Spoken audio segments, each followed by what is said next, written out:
Bienvenue sur Azimut. Ici, nous parlons orientation. Retrouvez tous nos contenus et nos outils pour les parents sur azimut-orientation.com. Bonne écoute. Je vous propose un tour d'horizon sur les concours pour intégrer la fonction publique de la sécurité. Si votre enfant souhaite travailler dans la police, la gendarmerie, les douanes ou la sécurité civile, il devra dans la majorité des cas passer par un concours de la fonction publique. Ces concours sont sélectifs, mais bien préparés. Ils ouvrent des carrières stables, structurées et porteuses de sens. En tant que parent, comprendre ces concours permet de mieux accompagner votre enfant dans son orientation. Alors voici l'essentiel à connaître.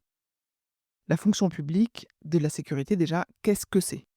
Ça regroupe plusieurs corps de métier rattachés à différents ministères, dont le rôle est d'assurer la sécurité des personnes, des biens et du territoire. Les principaux domaines concernés sont la police nationale, la gendarmerie nationale, les douanes, la sécurité civile, là on peut parler des sapeurs-pompiers professionnels, de la surveillance pénitentiaire et des fonctions de renseignement ou de contrôle.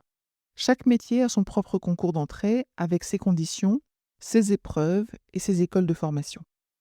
Alors, les concours sont envisagés en fonction du niveau d'études. Ils sont classés en 3 catégories de la fonction publique. On a la catégorie C pour le niveau CAP ou BEP ou sans diplôme. Ce sont des concours accessibles après la 3e ou le lycée sans diplôme obligatoire dans certains cas. On a par exemple l'adjoint de sécurité dans la police nationale, le gendarme adjoint volontaire, l'agent de constatation des douanes ou un surveillant pénitentiaire. L'avantage, c'est que ces concours permettent une entrée rapide dans le métier avec une première expérience rémunérée qui est souvent tremplin vers un concours de catégorie B. Et justement, voyons la catégorie B, qui est pour le niveau bac ou équivalent.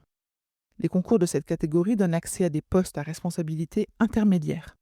Par exemple, gardien de la paix pour la police, sous-officier de gendarmerie, contrôleur des douanes, sergent de sapeurs-pompiers professionnels. Ces concours comprennent des épreuves écrites, physiques et orales. Une bonne préparation est essentielle, souvent accompagnée d'une prépa ou d'une classe préparatoire intégrée. On passe ensuite à la catégorie A, pour le niveau Bac plus 3 à Bac plus 5. Ces concours permettent d'accéder à des postes d'encadrement, de direction ou d'expertise.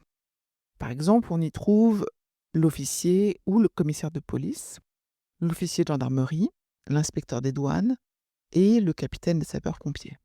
Ces concours sont très exigeants, mais offrent des perspectives d'évolution rapides, en particulier pour les jeunes diplômés attirés par la responsabilité et le service public. En fait, il y a des concours, mais il y a aussi des recrutements sans concours.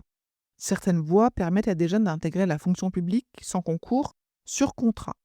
Par exemple, c'est le cas pour les adjoints de sécurité dès 18 ans, les volontaires dans les armées ou la sécurité civile, et l'apprentissage ou les stages dans certaines administrations. Ces expériences sont valorisables pour passer un concours en interne avec une connaissance concrète du terrain. Alors, comment se préparer à tous ces concours ? Déjà, il faut anticiper.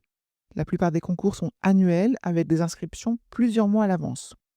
Ensuite, il faut travailler l'écrit et l'oral. La culture générale, la logique, l'expression écrite, l'endurance physique et la motivation sont souvent évaluées. Se faire accompagner par certaines structures, comme par exemple la Cour pénale internationale, les missions locales, les lycées professionnels, ils proposent un accompagnement gratuit pour de jeunes candidats. Et enfin, bien se renseigner parce que chaque concours a ses spécificités.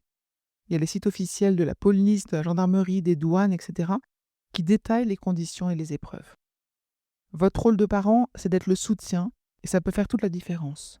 Encouragez votre enfant à se renseigner tôt sur les voies possibles, tester son intérêt avec des stages, pourquoi pas aller à des forums, et surtout ne pas avoir peur d'échouer à un premier concours, parce que de nombreux candidats réussissent après plusieurs tentatives. Pour aller plus loin dans l'accompagnement de votre enfant, rendez-vous sur azimut-orientation.com.